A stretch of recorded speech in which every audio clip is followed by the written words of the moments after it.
Deion Sanders, head coach of Colorado, also the dad of Shedeur Sanders, was on ESPN's First Take today talking about which quarterback in this draft he thinks is the most ready to be successful in the NFL.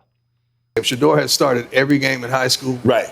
every game in college except one, and he's prepared for this next level and this journey that he's about to go, and I think he's the most equipped. He's had, Cam, the 7 different offensive coordinators. Yes, sir. And, a line that was always criticized and scrutinized, but, sure. but he still stood and delivered. I think he's the best one for the job for any city, and he's the most equipped. Oftentimes, we draft these quarterbacks that been on these elite teams. Now they get in a situation where it's not as conducive to their success. For sure. And they choke.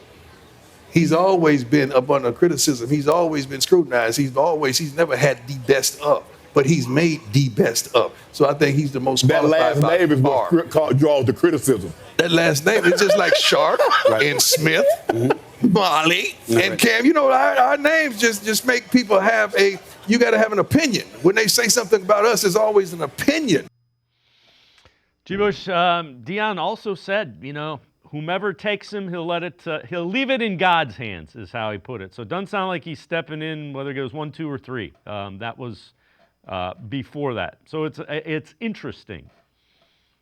Yeah, look, I've always said this, and I look at it in terms of how human nature is. It's very difficult. My dad always told me, hey man, go with the girl that like you, not who you like.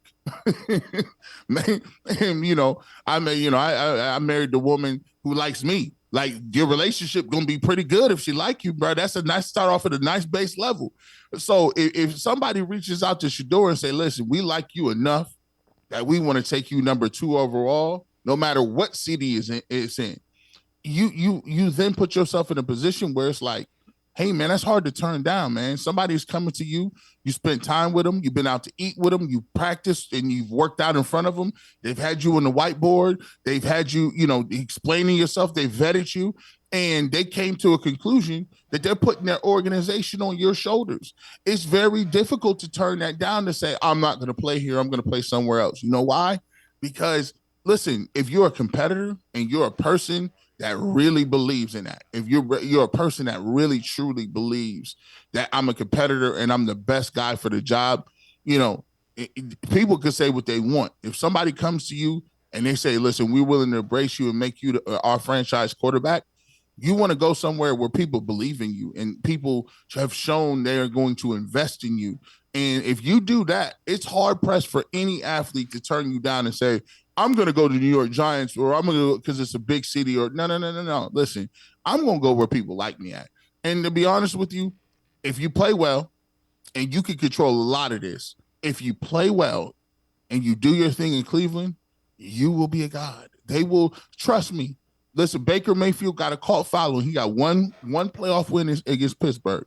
And we got people wearing Tampa Bay Buccaneers jerseys now that live in Cleveland. Yeah. He got one little playoff win. Yep. And they like, listen, I'm a Bucs fan too. I watch all the 4:00 games on it. I said, since when you get that big? I'm confused, man. But if you can get it done here, they'll love you, man. The more I hear Shedeur Sanders talk, the more I'm intrigued by him. So let's see how that process plays out.